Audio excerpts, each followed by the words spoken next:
정확하고 도움되는 정보 트렌드 라디오입니다. 오늘은 건보료 정책이 또다시 변경이 되어서 연금을 받거나 집 한 채가 있는 분들 중에서 피부양자 탈락이 되는 분들을 제가 한번 알아볼까 하는데요.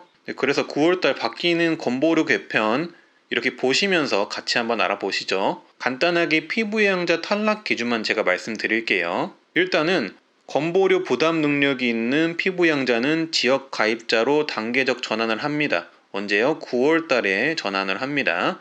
이분들이 약 27.3만 명이라고 하는데요. 어떤 분들이 피부양자 탈락에 돼서 건보료를 새롭게 내시게 되냐? 기존에는 연소득 3,400만 원 초과인 분들만 피부양자 탈락에 대해서 건보료를 냈는데 이제 앞으로는 연소득 2천만 원 초과하는 분들이 건보료를 새롭게 내시게 됩니다. 그래서 이런 분들이 27.3만 명이나 된다는 거고요. 만약에 연금을 받는 분들, 그 중에서 연금을 대략적으로 200 정도를 받는 분들은 이 피부양자 탈락이 돼서 건보료를 새롭게 내게 되겠죠.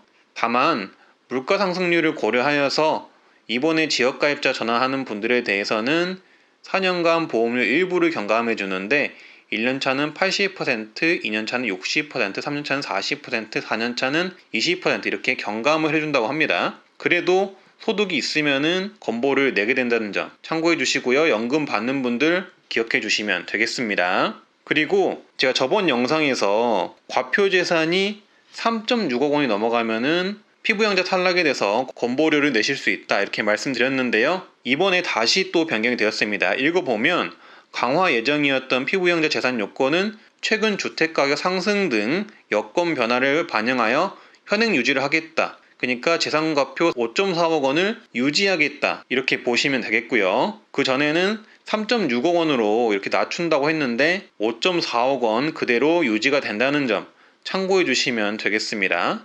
이렇게 변경되는 이유는 아마 여론을 의식한 것 같아요. 여론 때문에 이번에 그 2021년, 2022년에 부동산이 굉장히 많이 올랐잖아요. 그래서 4년간 공시가격이 55%가 상승이 되었고 2021년에서 2012년은 굉장히 급격하게 상승이 되었는데 집값이 너무나도 올랐으니까 이런 부분들을 감안해서 과표재산 기준을 그냥 현행대로 유지하겠다 이렇게 보시면 되겠습니다. 내용은 이게 끝이고요. 조금 더 세부 설명이 필요하신 분들은 또 보시면 되는데요. 아까 첫 번째 말씀드렸던 부담 능력이 있는 피부양자는 지역가입자로 전환이 된다. 그러니까 연소득 2천만 원을 넘는 피부양자는 건강보험료, 배우자나 자녀 밑에 들어가 있던 건강보험료가 전환이 되어서 피부양자 탈락에 대해서 보험료를 새로 납부하게 된다. 이렇게 보시면 되겠고요. 이렇게 연소득 2천만 원이 넘는 분들 같은 경우는 약 27만 명 정도가 되는데 이분들이 새롭게 보험료를 납부하게 됩니다. 따라서 연금 받는 분들 참고해 주시고요. 하지만 그렇더라도 당분간은 보험료를 경감을 해준다. 1년 차는 80%, 4년 차에는 20%까지 경감을 해준다는 점 참고해 주시면 되겠습니다. 그리고 피부양자 재산 요건 5.4억에서 3.6억 원으로 내려간다. 기존에 말씀드렸었는데요. 여론을 의식해서인지 이 부분 바꾸지 않고 현행 유지가 됩니다. 과표재산 5.4억 원을 그대로 유지한다. 이렇게 보시면 되겠습니다. 그래서 두 가지 사례를 보면서 말씀드릴 텐데요. 연금 수급자 기준으로 말씀을 드릴게요. G씨는 매월 200만원, 연 2,400만원의 공적연금을 수급하고 있으며 보험설계사로 연간 400만원 정도의 사업소득이 있다. 그리고 시가 2억 원 상당의 토지를 보유하고 있는데요. 이분 같은 경우는 9월부터는 연소득 2천만 원 초과자이므로 건강보험료를 내야 된다. 이렇게 보시면 되겠고요.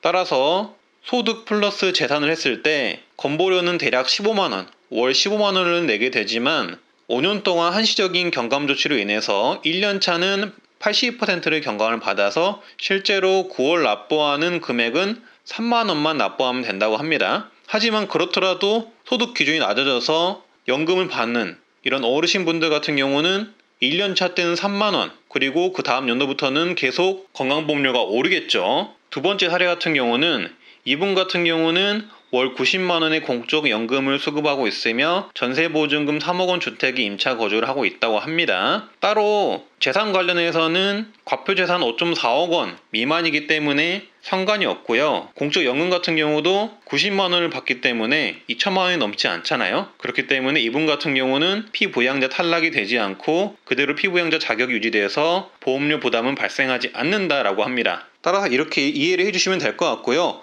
만약에 궁금한 것 있으시면은 댓글로 남겨주시면 되겠습니다. 궁금한 건 댓글 한번 남겨주시고, 여기서 가장 부담되는 분들은 이렇게 연금을 받는 분들 같은 경우는 건보료 대상자가 되면은 소득 플러스 재산이 합산이 되어서 건보료를 부과하기 때문에 이런 분들 같은 경우는 굉장히 부담이 될 것이라고 예상이 들고요. 그리고 기존에 건보료를 낼 예정이었던 이렇게 집 한 채 있는 분들 같은 경우는 과표재산이 현행이 유지가 됨으로써 이 부분에 있어서는 피부양자 탈락을 피하게 되었다. 이렇게 정리할 수가 있겠습니다. 조금이라도 도움이 되셨으면 좋겠고요. 오늘도 건강하시고 행복하시길 바라겠습니다. 감사합니다.